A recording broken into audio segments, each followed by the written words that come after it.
Eh bien, bonjour à toutes et à tous en ce début d'année 2025, à qui je présente bien évidemment au nom de Équilibre des énergies tous nos meilleurs voeux, à la fois à vous tous ici présents dans la salle et dans les locaux effectivement de la Fédération nationale des travaux publics, qui nous reçoit régulièrement pour ce nouvel atelier débat qui démarre l'année avec Madame la sénatrice Anne-Catherine Loisier. Alors, aujourd'hui, d'abord, merci. Merci d'être venu en ce début d'année où vous êtes très occupé et chargé avec beaucoup de réglementations, beaucoup de passages au Sénat également pour rattraper peut-être un peu de temps perdu et donc beaucoup de travail. Le sujet que nous allons porter aujourd'hui est effectivement la biomasse et la filière bois et toutes les activités qui tournent autour. C'est un sujet complexe, donc j'ai pris quand même quelques notes pour être sûr, quand je vous présente, de ne pas dire trop de bêtises. Alors, Madame la sénatrice, vous êtes engagée sur les sujets de la gestion des forêts et des divers usages du bois au sein déjà de votre département, l'un des plus grands départements forestiers de France. Ça, vous nous en parlerez. Celui de la Côte d'Or, ainsi qu'au Sénat, où vous présidez le groupe d'études Forêt et filière bois. Le bois joue un rôle clé dans la lutte contre le réchauffement climatique, mais du fait des ressources limitées, ces usages sont en concurrence avec les uns et les autres. Et là, il va falloir faire des choix. En effet, c'est une ressource clé pour la production de chaleur, les biocarburants et l'électricité, ainsi que pour la construction également, qui démarre très fort également. Nos forêts sont également des puits de carbone naturels, capables de capter et de stocker le CO2, mais je crois que notre président Brice Lalonde, qui est très assujetti et qui connaît bien le sujet de captation du carbone, vous en parlera largement. Alors que de plus en plus de secteurs prévoient d'accroître leur recours au bois pour se décarboner, sa disponibilité dans des volumes suffisants est loin d'être acquise. Mais là, on aura aussi, puisque dans la salle, nous avons des personnalités élues, telles que M. François Mouton, et qui connaissent bien les sujets de la biomasse, l'agriculture et autres, nous serons là pour vous poser des questions. De là, la question de priorisation se pose. Comment peut-on s'assurer de maximiser les bénéfices climatiques, économiques, sociaux de l'utilisation du bois sans compromettre la capacité des forêts à se régénérer et à capter du carbone sur le long terme? Madame la sénatrice, merci encore d'être présent et je donne la parole à notre président Brice Lalonde qui, effectivement, va démarrer cette partie de l'interview. Vous m'avez dit tout à l'heure que vous parcouriez les forêts à cheval. Et donc, je vous imagine comme ça. Non, mais c'est très agréable, quoi. En tous les cas, pour nous, Équilibre des énergies, évidemment, c'est la question de l'énergie et du carbone qui nous préoccupe le plus, mais tout en connaissant la totalité des apports des forêts, la biodiversité, les aménités magnifiques de la promenade en forêt, etc. Bon, donc tout ça, c'est bien vrai. Et quand on parle de l'énergie et du carbone, on est face à une alternative, comme on dit. On a le choix. Il y a deux stratégies qu'on nous propose, et vous allez nous aider à démêler le vrai du faux, si je puis dire. La première stratégie consiste à dire il faut exploiter la forêt au maximum, parce que comme ça, on va produire des tas de bois d'œuvre. Le bois d'œuvre, il va nous servir à capturer et à stocker le carbone pendant de longues années. L'autre stratégie, c'est non, certainement pas. Il faut au contraire garder la forêt telle qu'elle est, l'exploiter le moins possible et au contraire la gérer correctement pour qu'elle puisse capturer le carbone. Et donc, il ne faut pas l'exploiter, ou peu. Donc, on a ces deux stratégies. France Stratégie, l'organisme qui doit en principe aider le gouvernement à faire des choix, nous dit le mieux c'est de l'exploiter. C'est de l'exploiter, mais à deux conditions. la première condition, c'est qu'on ait des pépiniéristes et autres qui nous fassent des plans de bonne qualité de manière à ce qu'on puisse sans arrêt renouveler la forêt avec des essences adaptées au changement climatique. Et donc, c'est pas si simple déjà d'avoir ça. Et la seconde condition, c'est qu'on ait une industrie de la filière bois, que la filière bois sont en bonne santé et qu'au lieu d'aller exporter nos bois et importer les meubles ensuite, on puisse nous-mêmes les transformer, avoir des produits de bonne qualité, aux normes. C'est pas toujours facile d'avoir des charpentes, des poutres qui soient aux normes, etc., etc. Donc ce sont ces deux conditions. Donc pour mobiliser la filière bois, est-ce que nous pouvons nous remplir ces deux conditions qui sont indispensables d'après France Stratégie pour choisir la meilleure façon d'utiliser les forêts, à la fois pour notre industrie et pour lutter contre le changement climatique? Madame la sénatrice, aidez-nous. Merci. Alors d'abord, bonjour à vous tous. Merci beaucoup de cette invitation. Moi, je suis ravie de pouvoir discuter de ces sujets-là avec vous, parce qu'effectivement, la réponse n'est pas évidente, puisqu'on est, comme dans beaucoup de cas, dans des champs complexes, des champs qui évoluent. Alors la forêt, je pense que peu de Français sont conscients qu'en fait, la forêt française est un grand atout pour notre pays. On a effectivement plus de 17 millions d'hectares de forêt. La forêt est en croissance géographique, est en croissance aussi en termes de volume de production de bois. Et aujourd'hui, cette forêt, elle représente deux formidables opportunités pour notre pays. C'est vraiment un atout, parce que la forêt, comme vous l'avez évoqué, elle répond à beaucoup d'enjeux de société et de défis auxquels on est confronté aujourd'hui en matière de captation de carbone, en matière de matériaux renouvelables, en matière d'énergie renouvelable. Et donc, une fois qu'on a dit ça, on voit, je dirais, le challenge qu'il y a derrière ça, c'est-à-dire de préserver cet équilibre entre ces différents usages qui sont les uns comme les autres tout aussi importants pour que notre société relève les défis d'aujourd'hui. Cette réalité, on la recouvre souvent derrière ce terme de multifonctionnalité de la forêt, c'est-à-dire qu'elle rend des services environnementaux, des services économiques, mais aussi des services sociétaux, avec tout le bien-être qu'elle apporte aujourd'hui à nos concitoyens, et aussi combien c'est important. Jusqu'à présent, alors je vous livrerai mon analyse, mais une fois encore, moi, je n'ai pas de réponse toute faite, mais je pense que ce qui est un petit peu compliqué aujourd'hui, c'est qu'en fait, nous abordons une période nouvelle. C'est-à-dire que la forêt a été ce qu'elle a été, et qu'avec les changements climatiques, elle est en train de se transformer. Et qu'il faut qu'on pense la multifonctionnalité demain en même temps qu'on pense la transformation de la forêt. Et c'est ce qui rend difficile aussi tous ces débats sur les volumes, sur les disponibilités, sur la biomasse et autres. Parce que quelle biomasse on aura demain par rapport au dépérissement, par rapport à ce qui va pousser dans nos forêts et sur nos territoires, on n'a pas de réponse toute faite, on n'a pas de certitude en tout cas. Donc, moi, j'ai toujours essayé d'avoir une approche territoriale des sujets, parce qu'en fait, la forêt n'est pas la même en fonction des territoires. Elle ne sera pas impactée de la même manière d'un point de vue climatique en fonction des territoires. Et les usages, je dirais dans une perspective vertueuse, c'est-à-dire en favorisant au maximum les circuits courts, ne seront pas les mêmes en fonction des territoires.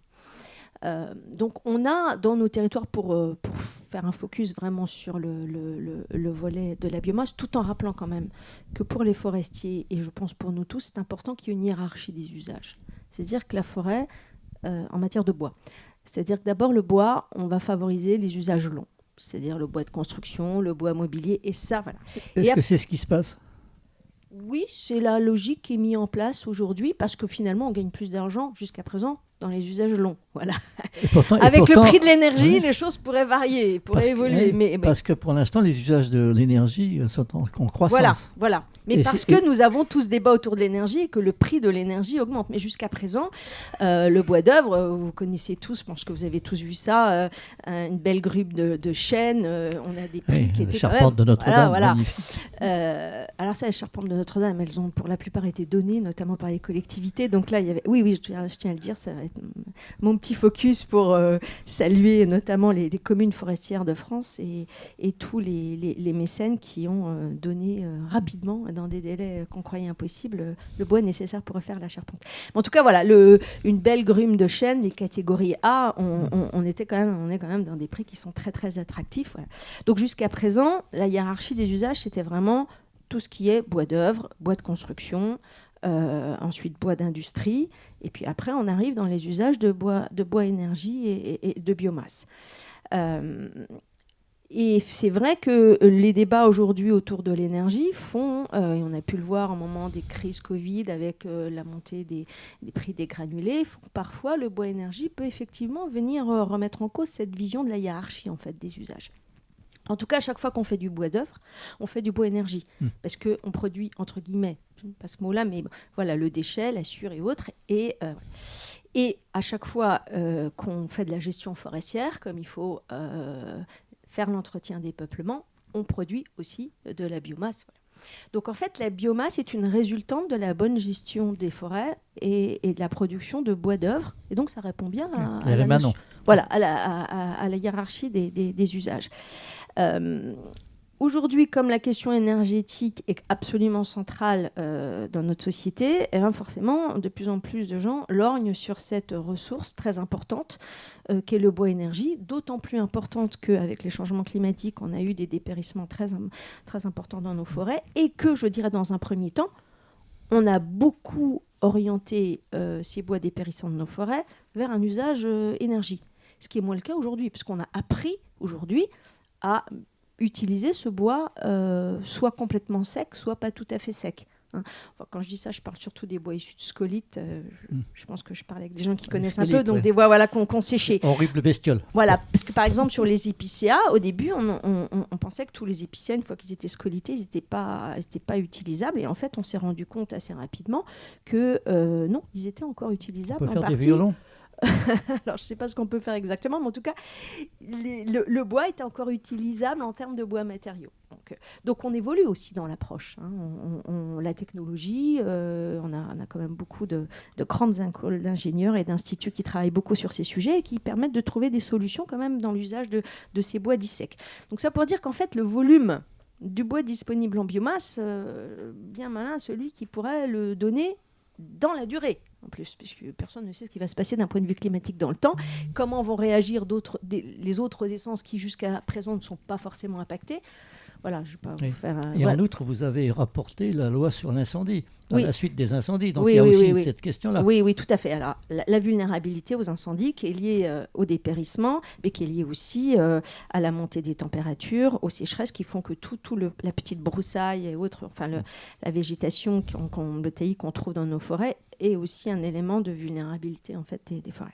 Enfin voilà, tout ça pour dire que je pense qu'il faut que le bon usage de cette ressource exceptionnelle que nous avons en France et dans nos forêts doit être, comment dirais-je, doit être attentif à cet équilibre en fait entre l'usage du matériau et du matériau renouvelable qui correspond vraiment à un enjeu de société par rapport à la décarbonation dans le bâtiment, doit être attentif à maintenir des peuplements dans nos forêts. Ça répond un petit peu à l'option de France Stratégie. Disait, il faut couper intensivement. Non, je pense qu'il ne faut pas couper intensivement, mais déjà couper un peu plus. Vous savez qu'avant 2018-2019, en France, on ne coupait même pas l'accroissement annuel des forêts. Donc on a un peu de marge quand même. Voilà. Ça a un peu changé parce que forcément, avec les grands dépérissements qu'on a connus ces dernières années, on est allé couper des bois qui étaient secs, donc ça a fait augmenter ces chiffres. Mais globalement, on a quand même une marge en termes d'exploitation pour aller jusqu'à une exploitation intensive. On n'y est pas. Alors, ce qui frappe nos concitoyens, c'est que malheureusement, souvent, on a des zones qui sont des zones, entre guillemets, de production. Donc forcément, on va couper là et les gens qui habitent, les populations qui habitent ces territoires, elles ont le sentiment que vraiment, on ravage les forêts, puisque voilà, à côté de chez elles. Voilà. Mais quand on regarde les choses sur l'ensemble du territoire, non. Enfin voilà, il n'y a pas du tout de catastrophe et il y a une marge de manœuvre. Et d'ailleurs, c'est pour ça que le dernier plan national forêt-bois prévoyait une augmentation de la récolte en forêt. et à juste titre. Mais ça, c'était avant les grandes vagues de dépérissement. Et d'ailleurs, moi, j'invite vraiment les ministres à ce qu'on revoie ce plan national forêt-bois, parce qu'on voit très bien aujourd'hui qu'il est fondé sur des bases qui ne sont plus du tout les bonnes, vu les dépérissements massifs de nos forêts et les coupes sanitaires. Il date de quand, ce plan ? C'était 18 ou quoi ? Oui, c'était ça. C'était même avant. Parce que je crois que ça s'est décliné dans les plans régionaux forêt-bois, dans les régions, donc dans les années 2016, 2017, 2018. Donc il faut absolument qu'on le revoie et qu'on soit attentif à cet usage équilibré de matériaux bois qui lui-même produit une disponibilité. Après, moi, ce que je peux juste dire sur le sujet biomasse, c'est qu'effectivement, c'est un sujet politique aujourd'hui, de bon usage de la biomasse, c'est un sujet politique majeur, et on en parlait tout à l'heure avec un certain nombre des participants. C'est vrai qu'il y a une actualité assez intensive, et que ces derniers mois, les ministres successifs, parce qu'en plus, ça change souvent, donc c'est parfois un peu compliqué dans la continuité de la stratégie. Et donc, un petit élément éclairant, on a vu ces dernières années, par exemple, des dispositifs MaPrimeRénov', vous savez, qui accompagnaient notamment les ménages qui voulaient s'équiper de foyers. Alors, de foyers, avec un niveau suffisamment adapté pour répondre aux enjeux d'émissions de particules. Je rappelle quand même qu'un Français sur 4 se chauffe au bois, donc c'est une vraie réalité. Et que la biomasse bois énergie, mais il y a des gens plus calés que moi en termes de chiffres, mais c'est quand même la première ENR de France, voilà. Ouais. Et donc il y a des cabinets ministériels qui pensent qu'en fait il faut faire abstraction de ça et orienter aujourd'hui davantage la biomasse bois vers les besoins de l'industrie. Donc ça, c'est quand même le sujet d'actualité qui nous inquiète beaucoup. Parce que autant, je pense, et ces dernières années, on avait réussi avec les précédents ministres à faire en sorte, par exemple, que les scieries puissent effectivement faire de la cogénération. Elles ont du bois, elles ont des sciures, elles peuvent, c'est du bon usage. Donc on avait réussi à débloquer, parce que le MTE, le ministère de la Transition écologique, était assez opposé à ça, à la cogé. Donc on avait réussi à bouger sur un certain nombre d'approvisionnements en direction de l'industrie, mais dans des cas très limité, quoi. Donc c'est pour dire je pense que le milieu forestier et le milieu politique est d'accord sur le fait qu'il faut aller en ce sens. Mais là, on a complètement basculé dans une autre dimension. C'est carrément, on pense qu'on va solutionner tous les problèmes de carburant de l'aviation ou tous les problèmes d'énergie de l'industrie avec la biomasse, et donc, entre autres, la biomasse bois. Et là, je pense qu'il y a une grande incompréhension, je sais pas, ou méconnaissance de ce qui se passe sur le terrain, parce que non, quoi. Non. Et d'abord, je pense que c'est très dangereux d'engager nos industries dans cette voie-là, puisque nous sommes absolument dans l'incapacité de garantir un approvisionnement dans la durée. Ah oui, à ce point-là. Oui, bien sûr. Ou alors raser nos forêts. Mais alors là, je pense qu'on aura un autre sujet dans nos territoires. Et d'ailleurs, je le disais en aparté, un peu en plaisantant, mais je veux dire, si en plus, ils croient que les ruraux vont regarder les grumiers partir avec le bois pour aller alimenter des industries.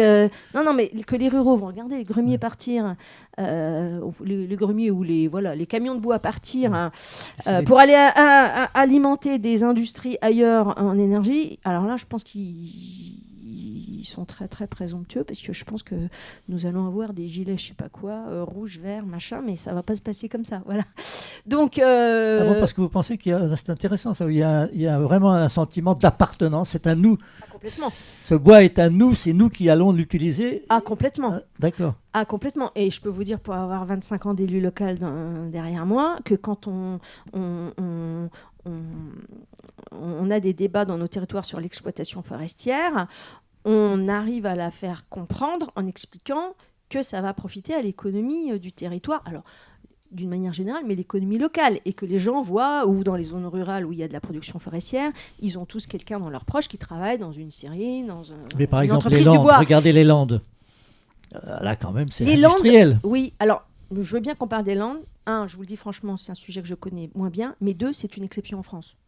Ouais, c'est une Dans le exception. domaine forestier, il y C'est a plat. la France forestière et il y a les Landes. Ah vous voyez. oui. Non, mais il faut le dire. Et ça va à l'industrie. C'est un autre monde. C'est un autre monde, les Landes. Il n'y a pas du tout la même approche que dans le reste de la France. Voilà. Bon. Voilà. Donc, je veux bien qu'on parle des Landes, mais, Non, mais je ne suis pas sûre que c'est... C'était juste pour dire que tiens, il y a un autre endroit où ils font de l'industrie. Quoi. Non, mais partout, on fait de l'industrie. Mais on le fait, mais on Bah, le fait papier, qu'une je veux dire, industrie papier, locale. Papier, carton. Oui. Mais alors, une fois encore, on est dans les différents usages et la hiérarchie des usages. C'est-à-dire que le bois, il va aller dans une scierie locale où il y a des gens du coin qui travaillent. Voilà. Et après, cette scierie va produire un certain nombre de déchets autres qui, eux, effectivement, vont repartir vers les papeteries et autres. Et après, il y a l'alimentation des papeteries qui est liée à d'autres ressources. Mais vous voyez ce que je veux dire ? Il y a toujours, quand on respecte la hiérarchie, il y a quand même un ancrage local avec des emplois. Et oui, et je pense on le voit tous les jours, les Français sont très attachés à leur forêt et à une exploitation, je ne sais pas comment dire, raisonnée des forêts. Raisonnée. Voilà. Donc, se lancer dans une approche où on va, dans une stratégie où on va approvisionner l'industrie française et les biocarburants de l'aviation avec nos forêts, je pense que c'est pas compatible du tout. Et puis c'est pas souhaitable, honnêtement, c'est pas souhaitable parce que on va basculer dans une exploitation intensive qu'on n'a jamais mise en œuvre et qui n'est pas souhaitable. D'accord. Alors néanmoins, comme on importe du bois quand même encore, hein, j'ai lu, c'était la Fédération des industries du bois qui se plaignait que la touillette café, le petit bâtonnet pour remuer le café, il était du bois russe. Alors qu'en principe, il y a des sanctions, qu'on n'importe pas de bois russe. Ben, c'est un petit détail. Mais donc, il y a encore des importations. Des engrais azotés russes, on importe plein de choses russes, en fait. Mais on importe aussi du bois d'Afrique, d'Amérique. Donc, si vous voulez... Il y a une question, et c'est bizarre alors, pourquoi est-ce qu'on importe tout ce bois ? Parce qu'il a des qualités que nous n'avons pas, nous, en France, dans nos essences ? Alors, pour plein de raisons. On importe des produits bois transformés parce qu'on ne les a pas transformés en France, parfois même avec du bois qui vient de France, qui est transformé ailleurs ouais. Et qui revient. On importe énormément de résineux parce qu'on n'en a pas assez, il faut le dire. Je sais que les gens sont un peu focalisés sur les affreux résineux et pensent qu'il ne faut que des feuillus dans nos forêts. Mais en attendant, on a besoin de résineux dans la construction et on importe beaucoup de résineux. Pourquoi est-ce que le résineux, ça ne marche pas, les poutres en feuillus ? Ça marche, mais c'est plus cher. Non, mais il faut tout. Enfin, je veux dire, on peut pas faire. Voilà. Et on a beaucoup aujourd'hui dans les constructions Non, mais il faut savoir aussi que la ressource en chêne, elle a diminué, puisqu'on n'a pas. Voilà, aujourd'hui, dans les différentes grandes régions forestières, on a fait des études sur la ressource et on voit très bien que la ressource en chêne de qualité notamment, elle a diminué. Voilà. Et que c'est vrai que ces dernières années, il y a plein d'essences de résineux, dont notamment le Douglas, moi que j'ai beaucoup chez moi, qui est devenu un arbre qui a une croissance relativement rapide et qui est un très bel arbre que vous plantez et que vous voyez à 40 mètres. Est-ce qu'on aura encore des hêtres en France bientôt ? Alors les hêtres, ils sont touchés par la maladie, voilà, la calarose. Oui, je crois qu'il y a encore quelques régions, mais une fois encore, c'est l'évolution du climat qui va nous dire si demain il y en aura encore beaucoup des hêtres, des frênes, non, c'est la calarose, c'est le frêne. Voilà, et ça, franchement, on n'en sait pas grand-chose, quoi. Voilà. On a des prévisions, les départements santé des forêts nous font un peu des prévisions avec des cartographies, mais en fait on ne sait pas exactement où on va. Et l'espoir que tous les forestiers ont, c'est qu'un certain nombre d'individus dans toutes ces essences-là vont s'adapter et qu'à partir de ces individus-là, on pourra peut-être redéployer des hêtres, des frênes et autres qui résisteront. On n'en sait rien. Enfin, je veux dire, voilà, c'est comme la nature humaine. Il y a parfois des individus qui résistent mieux que d'autres. Donc, tout n'est peut-être pas perdu pour toutes ces essences. Comment fait-on alors ? Parce que je note votre prudence. Oh là, il faut être prudent. On ne sait pas très bien ce qui va se passer, ce qui est vrai. On ne sait pas. Aucun météorologue ne peut nous dire ce qui va se passer. Pour l'instant, on continue à émettre des gaz à effet de serre, donc ça va continuer. Et donc, comment fait-on pour concilier la longue durée quand même ? Quand on plante un arbre et qu'on veut que cet arbre donne du bois d'œuvre, il faut attendre 70 à 120 ans. Ça dépend de l'essence. Et donc, à ce moment-là, comment fait-on quand on ne sait pas ? Comment est-on prudent ? Comment gère-t-on en ce moment actuellement les forêts en tenant compte de l'extrême prudence que vous recommandez ? Enfin, faut pas croire non plus que tout se révolutionne du jour au lendemain. D'abord, les forêts s'inscrivent dans le temps long. Donc aujourd'hui, on a des peuplements et on s'efforce de les maintenir en place. On sait qu'il y a eu beaucoup de dépérissements dans un certain nombre d'essences. On parlait des hêtres, on parlait des frênes, on parlait des épicéas pour des raisons diverses, des raisons de sécheresse ou des raisons plus d'insectes. Mais après, on a quand même des peuplements qui résistent bien. Donc aujourd'hui, le forestier, il regarde le sol, il regarde l'hydrométrie, il regarde tous ces paramètres, il regarde aussi les cartes qui sont faites par les départements santé des Français, il se dit, des forêts, et en fait il se dit là, compte tenu de l'altitude, enfin voilà, il y a toute une approche, une étude, je vais plutôt replanter telle et telle essence, et surtout je vais faire de la diversité. Parce que ce qu'on sait, enfin on le sait depuis longtemps, mais c'est la monoessence qui est toujours préjudiciable, parce que d'abord il ne faut pas mettre toutes ses billes dans le même panier, donc il faut diversifier son peuplement, et on a plus de chances éventuellement d'avoir une perte sur une essence, mais de garder les autres. Donc non, il y a plein d'outils, c'est pas la catastrophe, mais en tout cas il faut de la précaution, il faut de la vigilance, il faut regarder ce qui se passe, c'est la nature, donc il faut vraiment une posture d'éveil et d'écoute permanente. Et moi, ce que je veux dire, c'est qu'en fait, moi, je ne mets pas de côté les besoins et les attentes d'usage de la biomasse en énergie, mais je pense que ce qui serait préjudiciable, c'est de partir dans des plans massifs et qui engagent à long terme. Approvisionner l'industrie durablement, ça veut dire faire des investissements importants. Là, ça me pose un problème. Par contre, faire comme on a pu faire par le passé en disant certaines industries, par exemple les scieries ou autres, on peut faire de la cogénération.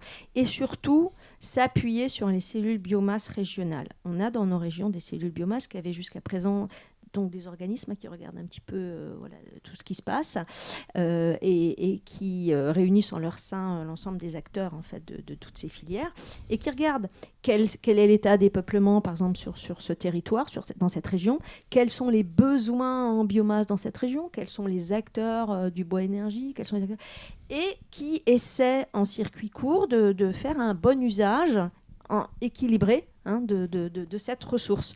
Et ensuite, bien sûr, qu'il y a une approche un peu plus nationale en disant, voilà, quels sont les volumes qui peuvent passer d'une région à l'autre.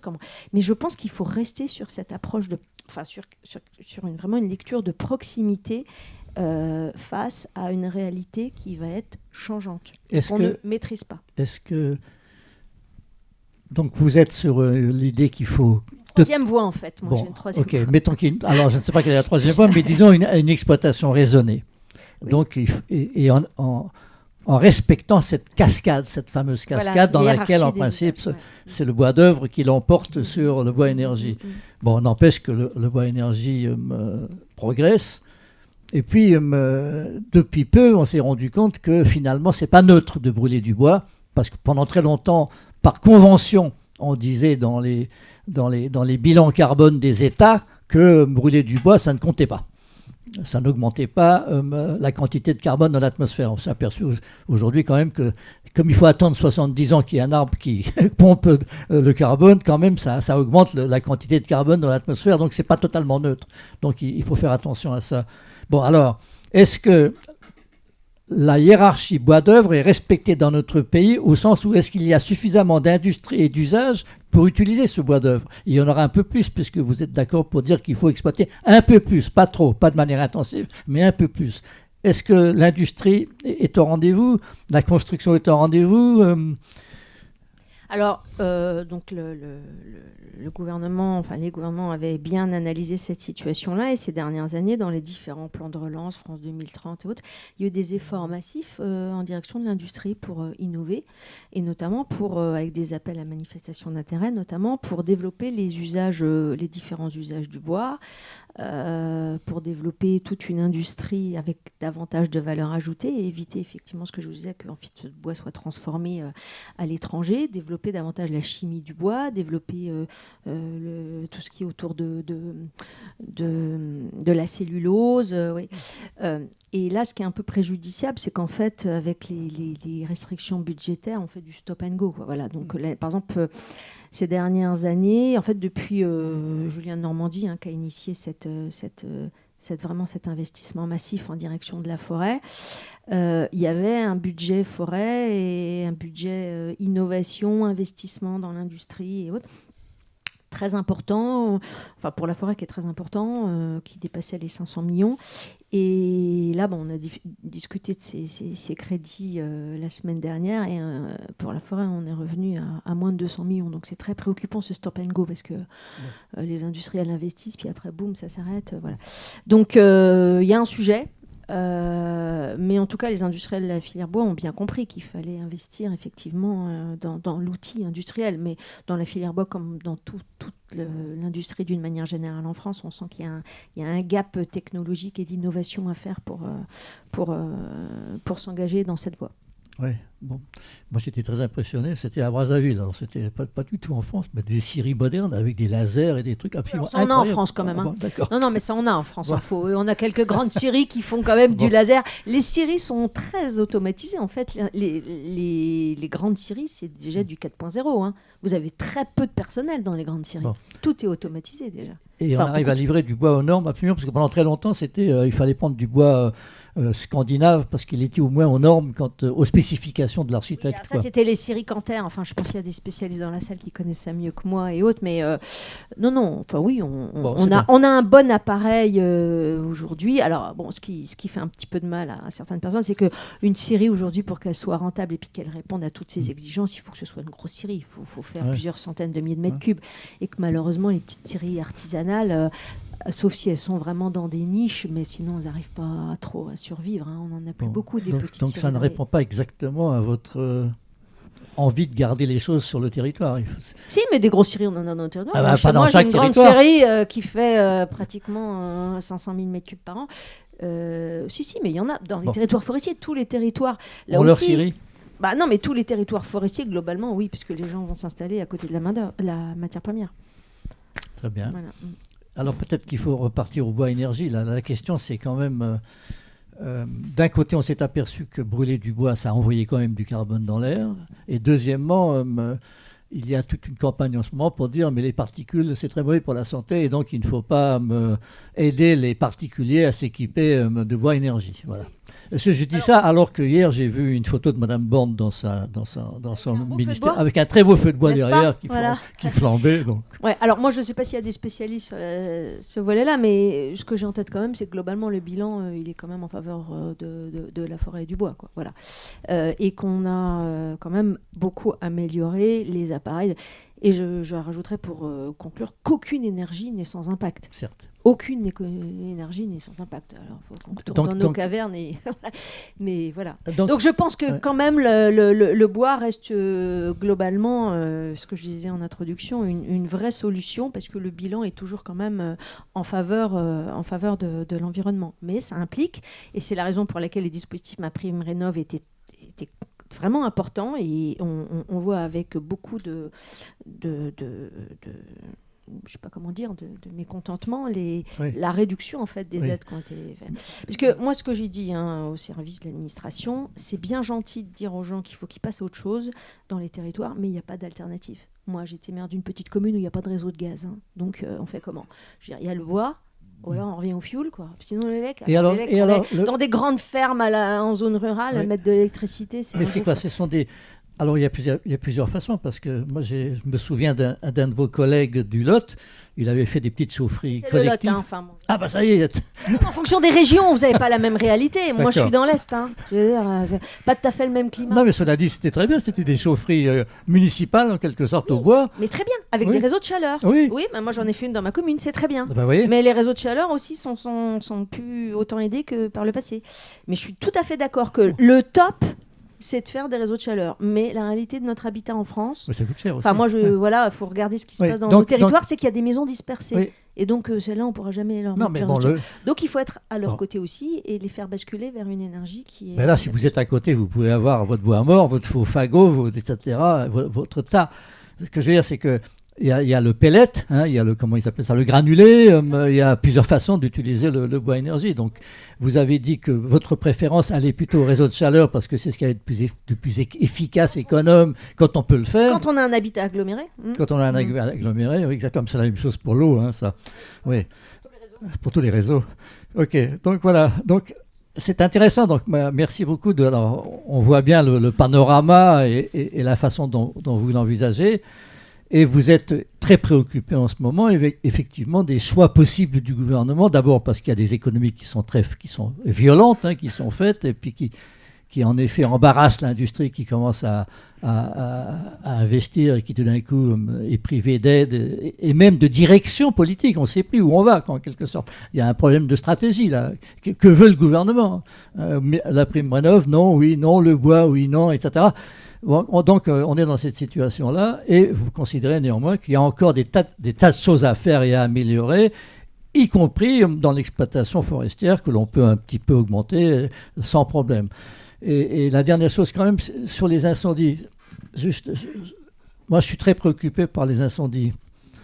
Et depuis très longtemps, j'avais considéré que le gouvernement français n'avait pas été suffisamment averti par les incendies au Portugal, en Grèce à l'époque, etc. Et là, il y a celle de Los Angeles.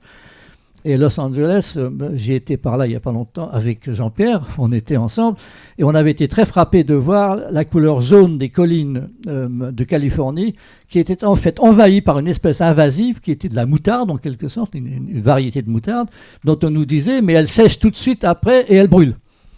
Et donc je ne suis pas sûr que la Côte d'Azur, que beaucoup de nos endroits où il y a cette interface entre la ville et la campagne, que c'est un peu n'importe comment, si je puis dire, je ne suis pas certain qu'on soit à l'abri d'incendies de ce genre-là. Mais enfin, bon, voilà. Comme vous avez cette loi que vous avez rapporté, cette loi. Trois de mes on est auteur de cette PPL, de cette proposition de loi d'initiative parlementaire sur... oui, non, mais je pense qu'en fait, la France, comme elle a été longtemps globalement épargnée par des grands incendies, elle ne s'est pas particulièrement penchée sur le sujet. Et puis, il faut le dire aussi, parce qu'on a quand même des services d'incendie et de secours qui sont assez efficaces et opérationnels, et donc qui arrivaient à contenir les incendies auxquels on a été confrontés. Bon, on voit bien que le risque, il augmente en puissance. Ce sont des grands incendies maintenant. Et puis, ils se déplacent aussi. Ils remontent, les incendies dans les monts d'Arrée, les 1000 hectares dans le Jura. Donc, il n'y a plus... Voilà, et il n'y a plus que... Voilà, tout à fait. Il y a beaucoup d'incendies en forêt qui naissent en fait dans les terres agricoles. Donc voilà, dans cette proposition de loi, on propose de s'organiser en fait dans chaque département, qu'il y ait une réflexion avec l'ensemble des acteurs et les préfets pour dire est-ce que nous sommes dans un périmètre qui est devenu vulnérable. Par exemple, moi en Côte d'Or, eh bien, c'est le cas. Nous avons mis en place une commission incendie de forêt dans laquelle les forestiers rencontrent tous les forestiers, avec les pompiers, les agriculteurs, les services de l'État, et on fait une cartographie du territoire, on regarde quels sont les massifs, quels sont ceux qui nous semblent le plus vulnérables par des incendies, de par leur exposition, quels sont les dessertes d'accès, où sont les points d'eau dans ces massifs. Donc les choses sont quand même en train de se mettre en place, mais c'est vrai que je pense que dans les zones historiquement confrontées, le risque devient majeur.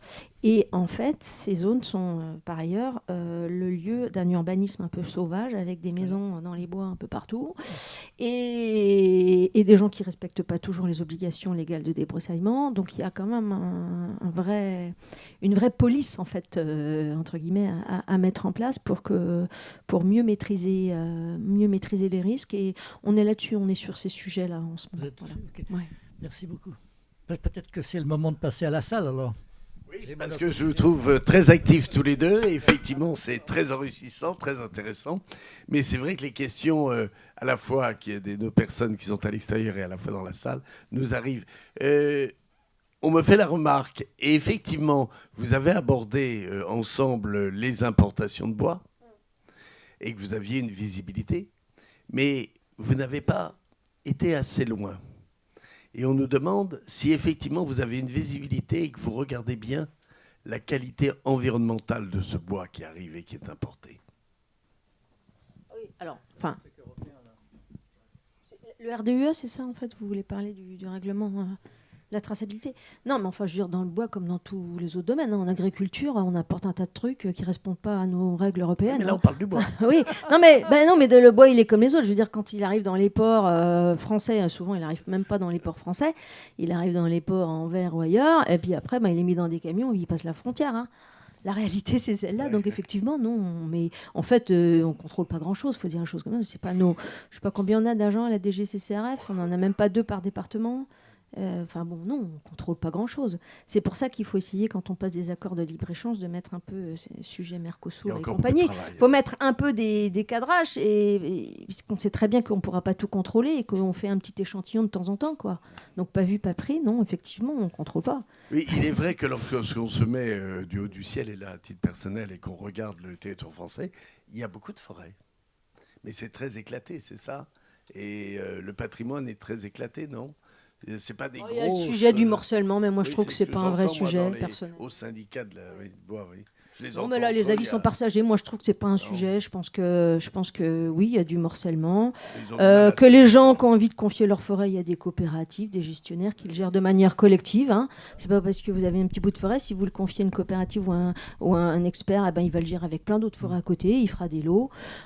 Et qu'après, le morcellement, c'est aussi un élément de biodiversité. Enfin, moi, je pense que c'est un truc qu'on en fait tout un plat. Il y a des choses à faire. Moi, j'ai mené une charte forestière dans le Morvan. On a fait des bourses de regroupement des parcelles. Bon, il y a des choses. On va faire évoluer. Il y aura moins de morcellement dans les années à venir, je pense. Mais c'est pas ça le vrai. Pour moi, c'est pas ça le vrai sujet de la forêt, puisque la gestion, elle peut se faire collectivement, même pour des petites parcelles, en passant par tous les gestionnaires qui existent. Donc, c'est pas... Alors, on me pose également une autre question. C'est dans votre regard, effectivement, puisque nous sommes des Européens. Comment la France gère et comment vous la considérez, comment elle gère son patrimoine bois, sa filière bois par rapport aux autres pays européens? Je ne suis pas une experte de tout ce qui se passe au niveau européen. D'ailleurs, ça me permet de dire que je pense qu'on ne travaille pas assez avec nos députés européens, que les parlements nationaux ne travaillent pas assez avec les députés. Ça, c'est un point important. Parce oui, c'est capital. Nous, on travaille beaucoup avec le Parlement européen. Ouais, je peux vous dire que nous, je pense que l'Assemblée nationale, quand j'en parle avec mes collègues députés, c'est pareil, on ne se parle pas. Et je pense que ça, c'est un gros problème. Mais moi, j'ai quand même l'impression qu'en France, on a eu, avec des ministres, Pisani et autres, qui ont créé l'ONF, avec notre code forestier, on a quand même une approche de la gestion forestière qui est très contrôlée et très suivie depuis déjà des décennies. Et qu'on a globalement une belle forêt, une forêt diversifiée. On a une forêt qui est parmi les plus diversifiées d'Europe. On parle souvent des grandes forêts du Nord, mais qui sont beaucoup plus mono-spécifiques et autres. Donc, il y a des voies d'amélioration, c'est certain, mais je trouve qu'on a plutôt en France une culture forestière équilibrer justement ce principe de multifonctionnalité où on essaie de concilier les différents enjeux de la forêt ça se passe. Je trouve qu'on a plutôt nos aînés ont plutôt bien fait leur part de travail. Voilà. À nous de faire les bons choix maintenant dans un contexte un peu différent. Juste pour dire que les pays scandinaves, Suède et autres, ont notamment des performances écologiques en matière d'émissions de carbone qui sont en quelque sorte fondées sur l'appréciation que les forêts sont neutres quand on les brûle. Donc il y a une grande partie de leurs performances qui sont dues au fait qu'ils brûlent des forêts, quoi. Et donc si on change tout simplement la manière de calculer les émissions et qu'on tient compte des émissions du bois qui brûle, leurs performances seraient moins bonnes, quoi. Alors, Madame la sénatrice, en général, on fait en alternance les questions. Je vais en faire une dernière qui vient de l'extérieur et puis on passera tout de suite, je veux dire, à la salle. Celle-là va peut-être être un petit peu compliquée ou va vous déranger peut-être. Le bois énergie a été vu comme une opportunité pour la conversion des centrales à charbon, notamment à Gardanne. Monsieur le ministre, que pensez-vous de la pertinence de ce mode de production d'électricité, que ce soit en métropole ou bien en territoire d'outre-mer? Je pense que j'y ai un peu répondu. Moi, je ne suis pas favorable parce que je pense que c'est un usage qui est massif et autre. Une fois encore, qu'on fasse de la COGE, donc de la production électrique, je donnais l'exemple parce que j'avoue on a milité pour cela au Sénat, par exemple dans les scieries, où il y a de la biomasse qui est produite et qui est là à disposition. Oui, mais après qu'on reconvertisse un certain nombre de centrales vers de la COGE, non, je suis pas favorable parce que je pense que en fait ça donne un mauvais message à toutes les filières. Et on le voit bien, après il y a des effets d'aubaine où on va faire du bois énergie là où on pourrait faire du bois matériaux ou du bois d'industrie, de la palette et autres. On a besoin de palettes. Je rappelle que je crois que c'est pendant le Covid, la France, à un moment, a été à court de palettes, donc pas de transport. Parce que les palettes, c'est le transport, commerce maritime. Bois, la palette. Oh, bah, il y a plusieurs bois c'est du bois d'industrie divers et variés, mais on en a besoin. Et c'est du bois sinon qui peut partir en bois énergie. Voilà. Donc, une fois encore, il faut faire attention à l'équilibre des usages. On a des panneautiers, on a des gens qui font de la palette, on a des gens qui font des constructions bois. Il ne faut pas tout voir à l'aune du bois énergie. Et c'est là le risque aujourd'hui. C'est qu'il y a des gens qui découvrent qu'on a de la forêt et qu'on a de la biomasse et qui veulent accaparer tout ça. Et on ne parle pas des biocarburants aussi, parce que là, il y a une grosse pression aussi. Oui, mais vous dites vous-même qu'il faut développer la chimie du bois un peu. Donc, à la limite... Parce que nous sommes dans la situation où les biocarburants ou autres, on est à la première génération et on cherche à aller à la seconde. Et la seconde, évidemment, c'est le bois, quoi, notamment. Quoi. Est-ce qu'on peut le faire? On ne sait pas encore. Il y a un certain nombre d'expériences. Il y a Engie qui fait quelque chose, une usine à tel endroit, etc. Je pense qu'on peut le faire, mais on est vraiment dans une approche de mixte. Oui. Et le danger, c'est de lancer comme ça un appel d'air en disant massivement on va le faire. Non. Il faut être très prudent par rapport à ça, parce que sinon on va emmener des filières dans l'impasse aussi. Non, mais de toute manière, ça coûte très cher d'aller chercher tout ça. C'est du mixte. Il faut prévoir la diversité des usages et il ne faut pas laisser croire qu'on va pouvoir massivement... Parce que là, on est quand même dans des industries qui consomment énormément après de matière. Oui. Mais si vous êtes dans un groupe qui, enfin en tous les cas avec moi, qui préfère aller chercher le carbone dans l'atmosphère plutôt que d'aller le chercher dans les forêts. Donc rassurez-vous pour ça. Bien, les questions sont à la salle. Jean-Pierre Ouette. Oui, Jean-Pierre Ouette, Équilibre des énergies. Et dans notre association, donc Eden, nous suivons évidemment avec beaucoup d'attention les questions relatives à la PPE et la SNBC, qu'un jour on verra peut-être approuver. Tout peut arriver. Et dans ce cadre, il y a un sujet dont vous n'avez pas parlé, c'est les puits de carbone. Puisque la SNBC, qui est encore en vigueur, prévoyait un accroissement très important de l'absorption par les puits de carbone pour arriver à équilibrer à la neutralité carbone en 2050. Et puis, pas de chance, vous l'avez évoqué, la forêt se dégrade, etc. Donc les puits de carbone ont diminué. Aujourd'hui, on espère à peu près les stabiliser, mais à moyen terme, on espère qu'ils vont reprendre de l'importance à partir de 2030, parce que sinon, la neutralité carbone en 2050, ça va être très difficile.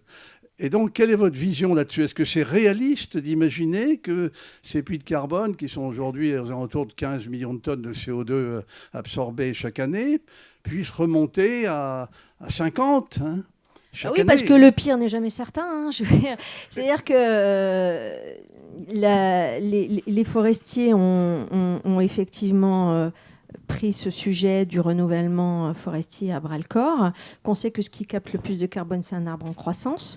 Donc ce qu'on essaie de faire aussi comprendre à nos citoyens, c'est qu'il faut exploiter les forêts, et notamment les bois les plus âgés, et donc assumer toute cette filière derrière. Et replanter derrière, parce qu'il y a des gens qui sont contre le reboisement. Moi, je suis d'accord, il faut de la régie naturelle, mais il faut aussi du reboisement. En tout cas, c'est l'arbre en croissance, qu'il soit en régénération naturelle ou en plantation, c'est l'arbre en croissance qui capte le plus de carbone. Et puis, on a quand même, c'est un peu ce que je vous disais, c'est l'équilibre des usages. C'est-à-dire qu'il faut être attentif à ce qui se passe dans nos forêts, à maintenir des peuplements dans nos forêts. Il ne faut pas faire une exploitation intensive.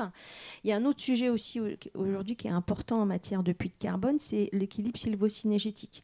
Puisque malheureusement, on a beaucoup de gentils bambis et de cerfs dans nos forêts qui font beaucoup de dégâts sur les jeunes plants.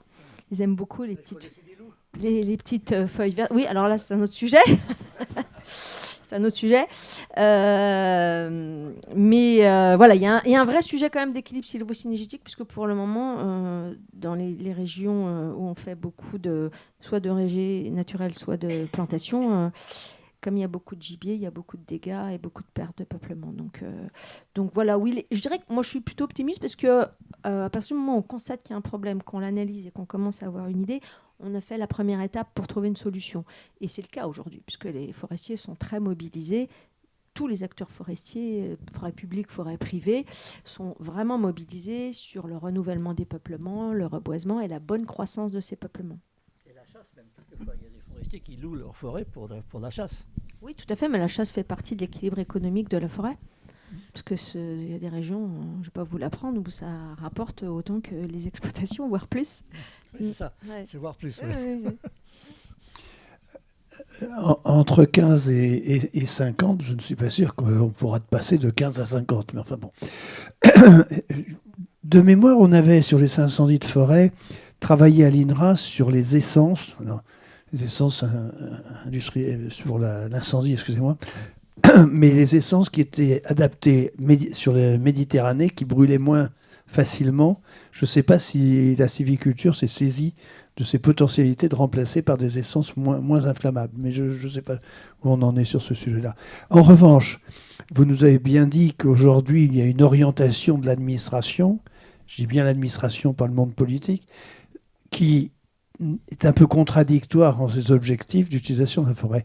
Est-ce que vous pensez qu'il y a Eden est là pour ça, des éléments sur lesquels on pourrait peser et à quel niveau on pourrait peser sur ces mauvaises orientations en matière d'utilisation de la forêt?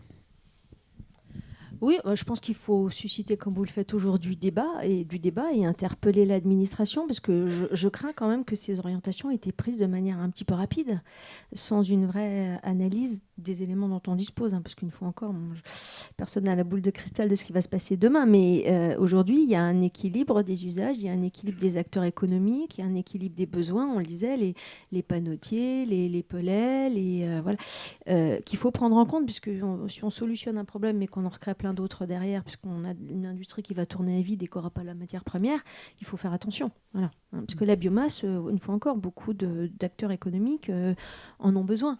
Donc on ne peut pas, comme ça, décider du jour au lendemain sans concertation, puisque moi, je l'ai dit à l'administration qui me dit « mais si on a concerté », moi je suis aux communes forestières, 45% de l'approvisionnement de la filière, on n'a pas été concerté.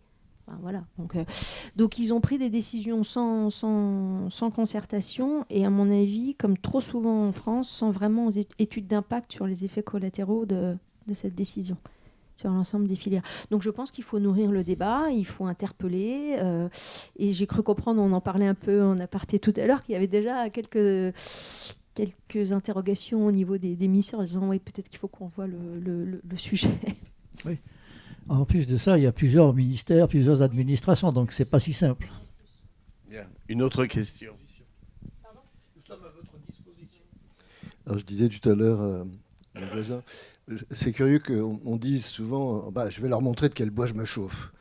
Mais en fait, moi je vais vous poser deux questions. La première, est-ce qu'il n'y a pas un vrai déséquilibre croissant entre la gestion de la forêt privée et celle des forêts domaniales, toutes les forêts que gère l'Office national des forêts? À mon avis, quand j'observe sur le terrain, il y a vraiment des problèmes de différence de gestion, d'où les incendies d'ailleurs, parce qu'en fait, certains incendies dans des régions qui n'y étaient pas du tout habituées en France, dans le territoire métropolitain, et sont liés au fait que l'entretien est très difficile pour beaucoup de gens, en particulier les propriétaires âgés, qui n'ont pas forcément les moyens de le payer. Deuxième question, justement, l'INSEE.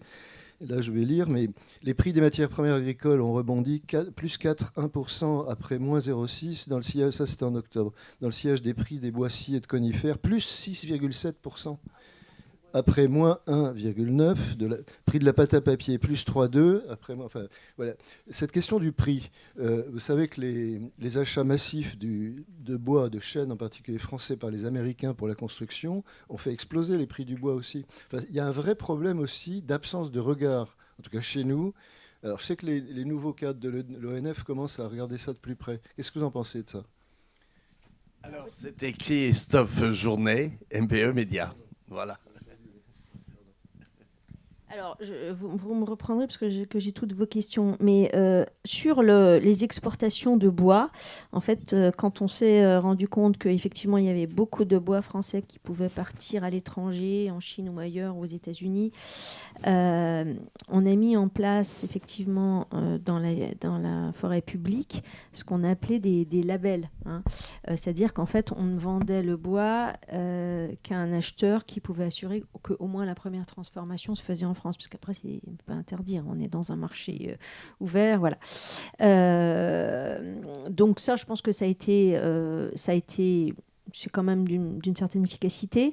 Aujourd'hui, nous, en tout cas dans les forêts publiques, on demande d'avoir un droit de regard, parce qu'il ne faut pas oublier que l'ONF vend le bois essentiellement quand même des forêts des communes. Puisque dans les 5 millions d'hectares de forêts publiques, il y en a pratiquement 3,5 qui appartiennent aux communes et 1,5 à 2 qui appartiennent à l'ONF. Donc il faut savoir qu'ils vendent le bois des communes quand même. Et donc les communes disent très clairement aujourd'hui qu'elles veulent savoir où vont leurs bois. Et l'outil qu'elles ont trouvé, c'est ce qu'on appelle le contrat d'approvisionnement. C'est-à-dire qu'en fait, on passe des contrats avec des entreprises, donc si possible des entreprises françaises, à qui on vend le bois. Voilà. Donc voilà, on essaie de développer des outils pour être sûr que notre bois, il va être transformé, là encore, si possible, au plus près, à la scierie qu'on a à côté, en tout cas sur le territoire français. Mais c'est vrai qu'il y a un sujet, et c'est un petit peu aujourd'hui, comme d'ailleurs dans tous les secteurs d'activité, où on achète étranger, voilà. Donc il faut un espèce de... je ne sais pas quel mot dire, un espèce de patriotisme qu'on essaie de susciter chez les propriétaires publics, ce qui va de soi. C'est parfois un peu moins évident chez les propriétaires privés qui sont plus dans la recherche de gains. D'où l'importance des organismes comme le CNPF et autres qui sont aux côtés des propriétaires privés et qui leur tiennent ce discours en disant attention, il y a un enjeu d'approvisionnement des entreprises françaises, voilà. Et qui peuvent grouper les bois dans des lots, donc du coup le prix peut être meilleur que d'avoir un petit lot isolé où on ne va pas trouver tout de suite d'acheteurs. Enfin voilà. D'où l'importance de la gestion collective, je suis d'accord avec vous, et de tous ces organismes. Et après, je suis assez d'accord. Moi, dans un rapport que j'ai fait il y a quelques années, j'essayais de tracer un chemin vers un organisme unique qui gérerait forêt publique et forêt privée. Là, attention, j'arrive dans des zones qui sont pas évidentes parce que forcément le droit de propriété, bon. Mais faut savoir quand même que sur le terrain, on se rapproche de plus en plus. Il y a des plans de développement de massifs, il y a des chartes forestières. Il y a des plans de gestion. Alors, les plans de gestion, ils sont par parcelle. Donc, c'est un propriétaire qui fait sa parcelle. Mais en fait, sur des grands massifs, on a de plus en plus une approche de gestion par massif. Et donc, dans un massif, il y a du public, il y a du privé. Et donc, on se retrouve pour gérer. On dit, qu'est-ce qu'on fait dans notre massif ? On fait une voie, une desserte. Par exemple, on va couper, on va faire des lots sur tel type d'arbre. On va les faire dans le public et dans le privé. Oui, on arrive à de plus en plus... il y a des chartes forestières de territoire qui ont été développées. Donc, on arrive de plus en plus à associer le public et le privé. Et je reviens sur ce que j'ai dit tout à l'heure, les gestionnaires, que ce soit les experts forestiers ou les coopératives, ils font aussi notamment, ils font ce lien-là, ils groupent. Voilà. Donc oui, il y a bien sûr des progrès à faire. Et c'est vrai que l'enjeu, il est la propriété privée, parce que c'est plus de 12 millions d'hectares. Ouais. C'est là où il faut entraîner les propriétaires. Et c'est pas toujours très simple, parce que la forêt, c'est quand même de l'investissement à long terme. Donc ça veut dire mettre de l'argent avant d'en récupérer, quoi. Mettre de l'argent pour de l'entretien. On dit que le rendement de la forêt, vous savez, c'est 2%.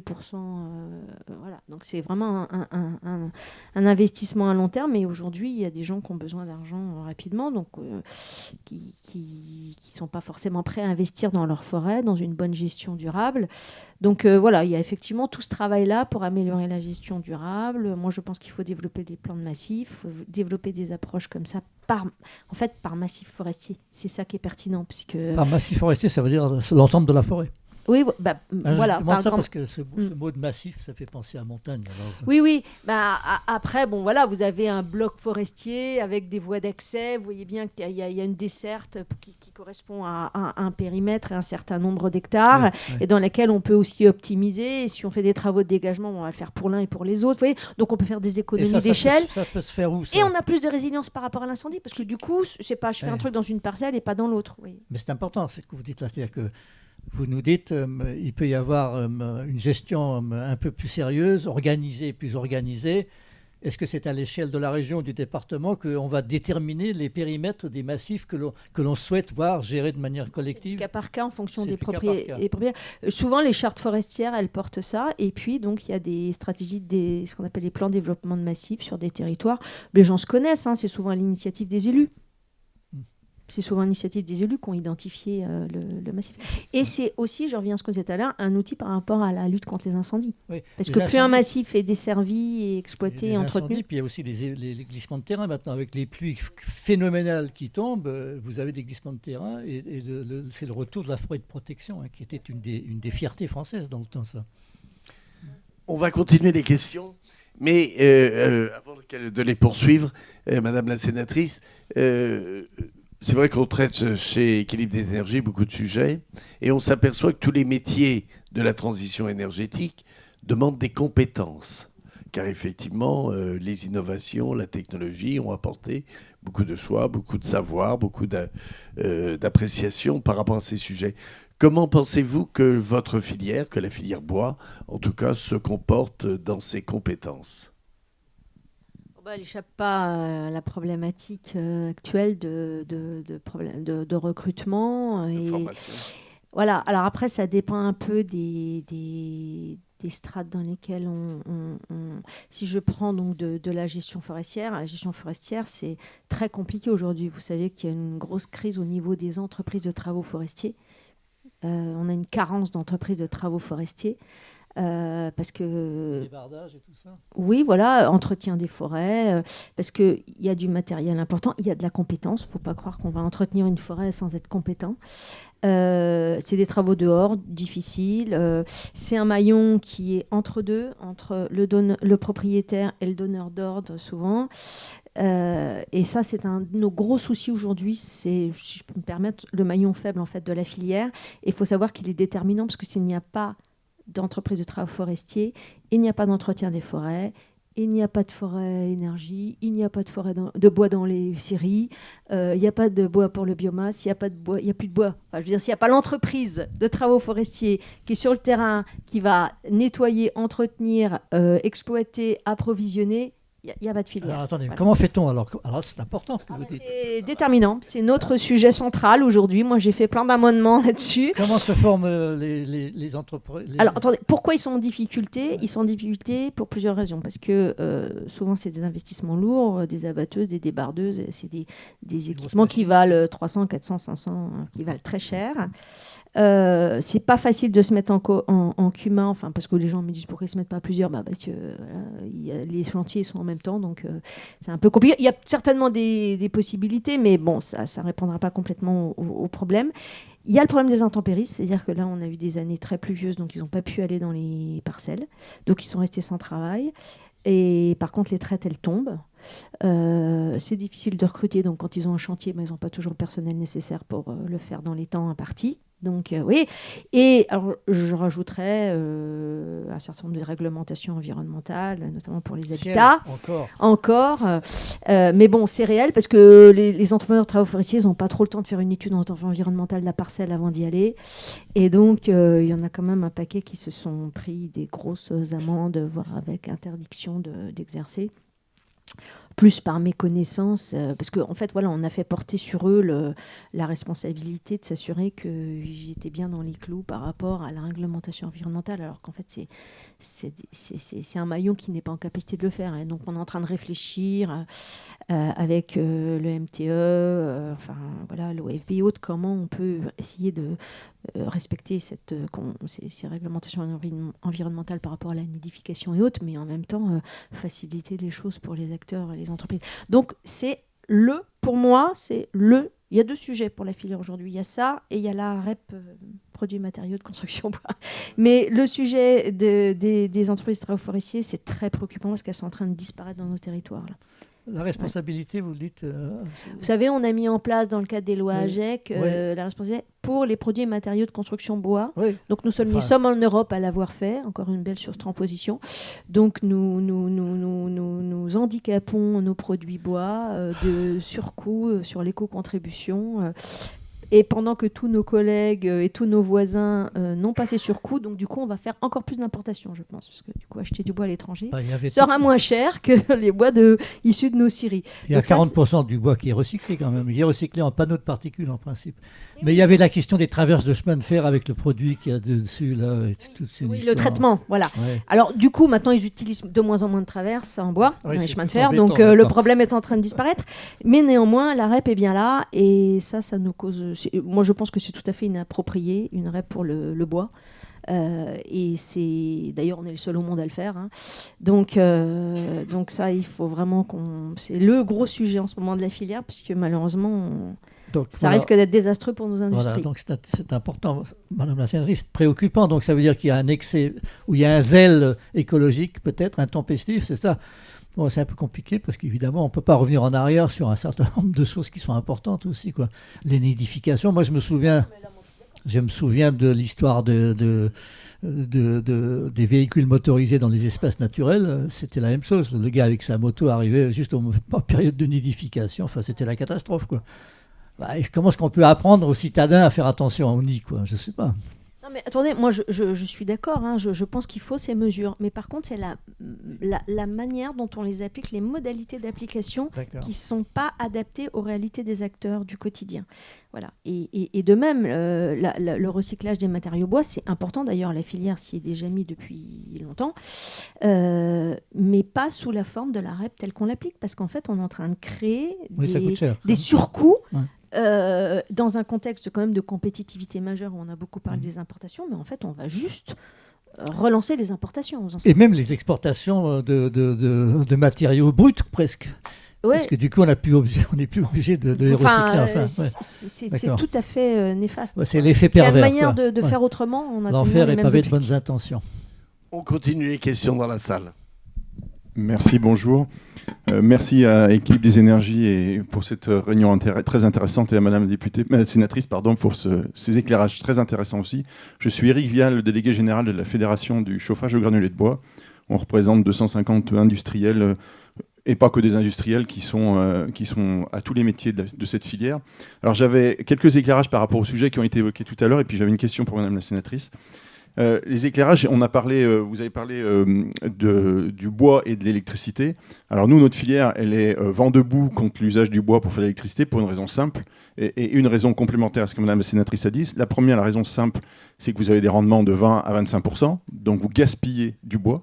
Et ça nous a fait fortement réagir quand l'État a subventionné à 800 millions d'euros Gardanne, alors qu'en parallèle de ça, il nous pénalise en argumentant sur le bouclage biomasse, qu'il n'y a pas assez de biomasse. Donc on gaspille du bois. Oui, on est d'accord avec vous là-dessus. Ça, c'est le premier argument. Le deuxième argument, c'est aussi parce que c'est des volumes qui sont problématiques pour les filières et donc il y a un danger et c'est très risqué. Voilà. Donc ça, c'était juste le premier point sur la partie électricité. La neutralité carbone, alors c'est clair que le bois, il émet du gaz à effet de serre, il émet du carbone, ça c'est évident.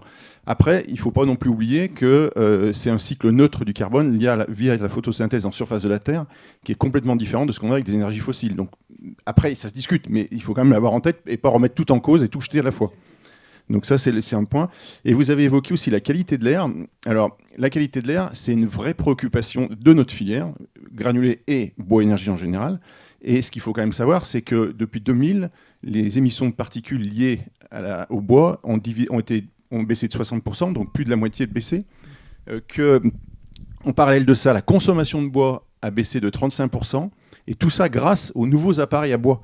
Donc le bois énergie en lui-même est une solution à l'amélioration pour améliorer la qualité de l'air, puisque les nouveaux appareils sont extrêmement performants, n'en déplaise à certains détracteurs de notre énergie. Il paraît que ce sont les microparticules qui s'en sortent bien. Voilà, alors c'est un sujet qui est délicat, on peut en reparler, j'ai pas de souci là-dessus, je suis au point là-dessus.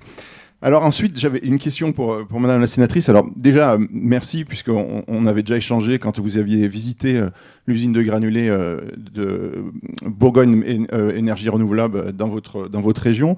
Nous, la programmation, pour nous, c'est très important, parce qu'il n'est pas question d'utiliser plus de bois ou trop de bois, mais d'en utiliser assez. Et aujourd'hui, l'État n'est pas clair sur ce sujet-là vis-à-vis de nous. Et c'est paradoxal, puisque maintenant, on nous tape dessus en nous faisant baisser. On a vu avec MaPrimeRénov' qui a été divisé en moins de 8 mois par 2 pour le chauffage au bois. Et alors qu'il y a quelques années, pour pas dire 2020-2021, l'État nous poussait fortement à monter des usines de granulés, à augmenter les productions d'appareils de chauffage de granulés, justement dans la logique de décarboner le chauffage domestique. Donc, quand vous disiez on fait du stop and go, c'est exactement ça, et l'industrie ne peut pas. Donc c'est clair, il faut arrêter ça, donc c'est un sujet qui est important pour nous. Alors où va-t-on sur la production d'énergie bois pour le chauffage domestique? C'est la question qu'on a, et vous le savez, Madame la sénatrice, le granulé est très performant et vertueux en termes environnementaux. C'est une énergie qui est pilotable, c'est une énergie qui est utilisable de partout sur le territoire. Il n'y a pas de contrainte particulière, à part l'installation en elle-même, mais bon, c'est un détail. Donc aujourd'hui, on se pose vraiment la question de comment nous, on peut mieux contribuer à cette décarbonation du domestique. Et la question qu'on avait, c'est par rapport à la programmation. Est-ce que vous savez si par hasard, l'État, le gouvernement, va introduire un sous-objectif dans la programmation, dans le PPE3, sur le granulé de bois ou au pire sur le bois énergie. Et le bois énergie, idéalement domestique. Alors, je ne peux pas vous répondre parce que nous, on n'a pas du tout de texte. Donc hier, j'avais une réunion où il y avait Madame Sophie de Mourlon. On a essayé d'en savoir un peu plus. On n'a pas réussi.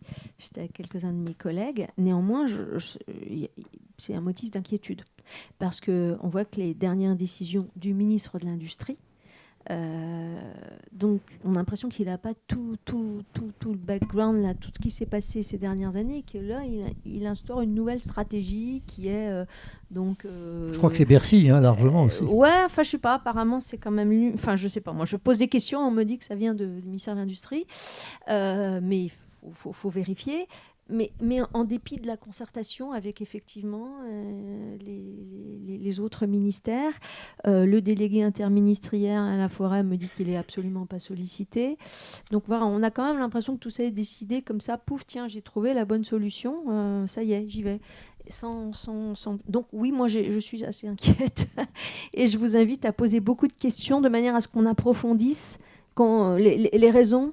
Et surtout les études d'impact qui justifient ça, parce que quand même on est des spécialistes pour prendre des décisions sans se soucier des effets collatéraux. Puis après on se dit mince, pas la bonne, mince, on s'est trompé quoi. Donc avant de changer de cap comme ça, faut nous expliquer quoi, sur quoi ça se fonde. Et je crains que ça se fonde que sur des idées. Oui, j'ai vu qu'il y avait une lettre signée par les présidents de trois organismes, une lettre ouverte. Moi, je pense qu'il faut se battre en étant aussi modeste, quoi. Il faut dire, c'est pas la solution universelle, mais ça marche bien, c'est efficace, les gens sont contents, c'est utile, etc. Ça suffit comme ça, quoi. Ça c'est bien comme ça. Maintenant, je pense que ma prime Rénov' en général, elle va pour tous les usages. Je pense qu'elle va se réduire. L'État a besoin d'argent, il n'y a pas beaucoup. Les règles du marché vont finalement aussi jouer un rôle important, voilà, qu'on le veuille ou non. Et donc, on est en ce moment dans un retour du gaz qui est assez impressionnant dans le monde entier. Alors, en tous les cas, la situation est nouvelle en ce moment. Et on assiste à cette... je rappelle quand même qu'il y a une grande... J'ai pas le chiffre en tête, mais il y a une grande partie de la France qui est pas desservie par des réseaux de gaz, Oui, mais enfin bon, vous allez voir les papiers, les mamies aller chercher leur bouteille. Bon. Donc, la réalité de la vie, c'est quand même qu'il y a beaucoup de gens qui n'ont pas le gaz. Aussi. Bien, alors, l'horloge tourne. On respecte en général le cadrage des personnes qui sont à l'extérieur et également votre temps qui est précieux.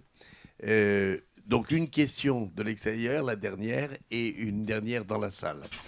Vous avez parlé des tendances des pouvoirs publics à envisager l'utilisation des ressources en bois, tous azimuts, sans tenir compte des contraintes liées à la ressource. Diriez-vous que les élus commencent à être sensibilisés à ces enjeux ou le sujet est-il encore très méconnu ? Alors je dirais que les élus des territoires connaissent bien les enjeux, parce que ce sont eux les gestionnaires. Mais je dirais que les administrations centrales n'ont pas conscience de ce qui se passe dans les territoires. Et c'est pour ça que je reviens sur les cellules biomasse régionales qui, à mon avis, sont des outils qu'il faut absolument développer et rendre, auxquels il faut donner toute leur place dans le... Ces cellules biomasse, dites-nous, ce sont des cellules, c'est volontaire ? Toutes les régions ont des cellules régionales biomasse qui sont co-gérées par les conseils régionaux, les services de l'État dans les régions, et puis l'ensemble des acteurs forestiers et des acteurs de l'énergie, enfin tous les usagers de la biomasse.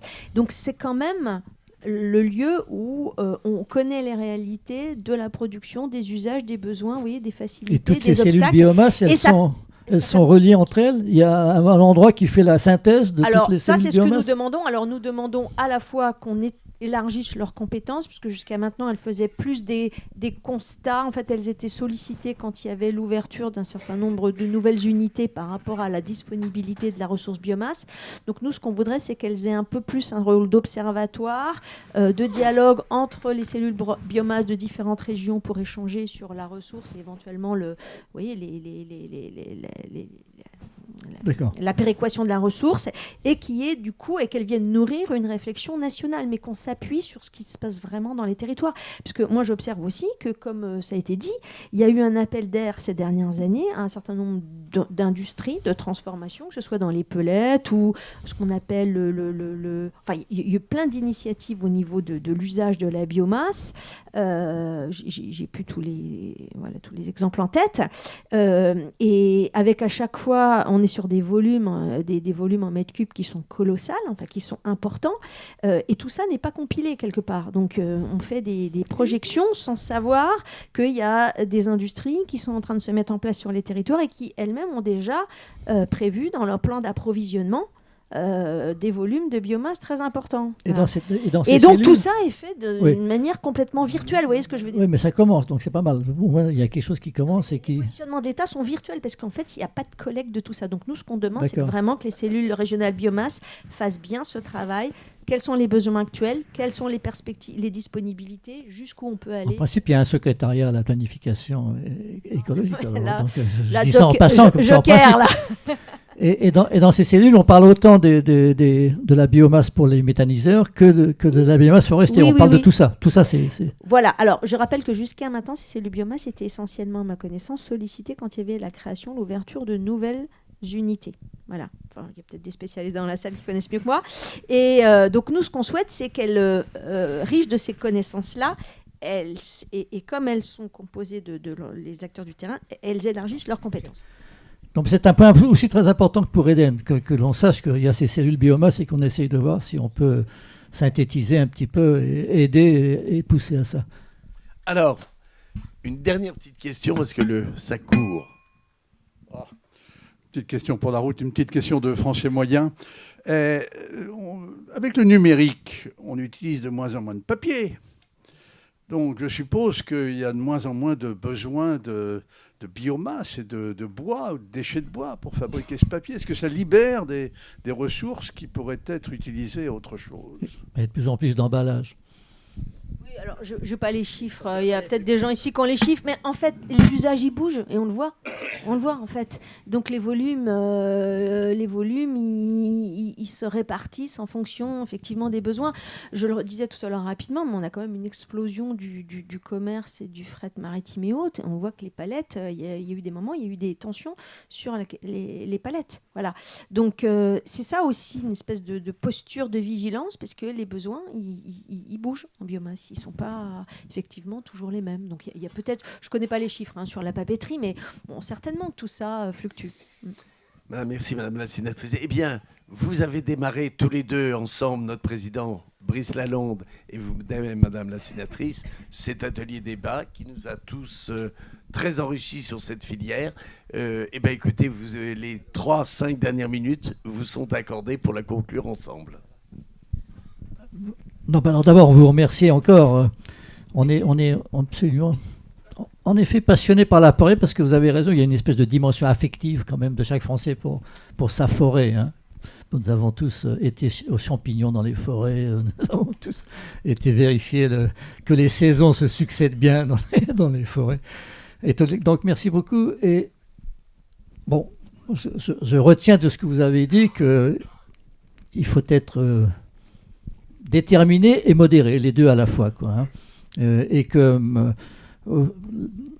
c'est à la satisfaction de la vie quotidienne des Français qu'il faut songer d'abord, et notamment qu'il y a quand même une proximité de beaucoup de Français avec la forêt, avec le bois, qu'il ne faut pas casser. Elle est très importante. C'est qu'il ne faut pas tout aspirer comme ça, comme s'il y avait un espèce de rêve industriel pour faire voler les avions. Bon, vous savez qu'on s'occupe beaucoup des avions aussi à Équilibre des énergies, mais on a déjà alerté longtemps sur la question du carbone et on n'a jamais dit qu'il fallait aller ratiboiser les forêts pour faire voler les avions, pour le coup. Donc attention à ça. On ne sait pas encore si la forêt française est suffisamment bien utilisée et exploitée par notre industrie du meuble, du bois, etc. Donc on a encore cette difficulté. On a compris qu'il y avait des difficultés aussi tout simplement dans le métier du terrain, d'aller chercher le bois dans les forêts et le sortir de la forêt. Donc là, il y a manifestement un certain nombre de points. Et puis pour le reste, nous sommes d'accord avec vous, Madame la sénatrice, avec un certain nombre d'interventions ici. L'État ne sait pas ce qu'il veut. Et s'il savait ce qu'il voulait, est-ce qu'il a les moyens de savoir, de faire ce qu'il veut? Bon voilà, on a cette difficulté-là en ce moment. Donc nous allons essayer modestement à notre niveau de nous faire l'avocat du bois et de la forêt avec la mesure, hein, et notamment toujours privilégier le bois d'œuvre modestement. Et on vous remercie encore, Madame la sénatrice, si on pouvait rester en contact pour voir un petit peu où on en est. Tout à l'heure, j'ai parlé de la loi sur l'incendie que vous avez portée au Sénat, qui a été adoptée ensuite par l'Assemblée nationale. Et il y a au Sénat, sur le site internet du Sénat, il y a état d'application de la loi. Il y a encore beaucoup de choses que l'État n'a pas faites. Il y a beaucoup de choses. C'est amusant que vous disiez ça parce que hier soir avec mes collègues, je proposais la mise en place d'un comité de suivi pour cette loi, parce qu'effectivement on voit qu'il y a des réunions qui commencent à être mises en place au niveau central et en fait on se rend compte qu'ils ne savent pas ce qui se passe déjà dans les territoires, parce que nous, les départements commence déjà à être mis en place et ils font des réunions administration centrale, on a l'impression qu'ils ne savent pas. Donc voilà, il faut qu'on se parle. Moi je vous remercie vraiment, parce que je pense qu'effectivement la forêt, alors j'aime pas l'appellation bien commun moi, mais je pense que la forêt, elle nous interpelle tous, parce que c'est comme les océans, on est tous bien conscients que ça fait partie de l'équilibre de notre système. La forêt, elle a une place déterminante. Et on voit bien toutes les richesses et toutes les opportunités qu'elle nous apporte. Il faut qu'on sache les valoriser, vous l'avez dit, de manière raisonnée. Et surtout en pensant dans le temps long. La forêt, les océans, ça se pense dans le temps long. C'est pas one shot. Aujourd'hui, j'ai besoin pour l'industrie, je l'ouvrirai. Paf. Non, il faut penser dans le temps long et que la forêt puisse continuer à poursuivre ses différentes missions. Je pense que la France a vraiment été visionnaire quand en 2021, quand il y a eu la loi d'orientation forestière, on a fait les chartes forestières, on a mis en valeur la multifonctionnalité. Il faut savoir que c'est beaucoup décrié au niveau européen, la multifonctionnalité des forêts. Donc, nous, on a la chance d'avoir cette vision-là qui, à mon avis, est une bonne vision d'équilibre, et il faut s'y attacher, essayer de préserver les ressources environnementales, les ressources économiques et les ressources sociétales de la forêt. Merci. En Bourgogne, on dirait bien que la forêt est dans de bonnes mains, là. Hein.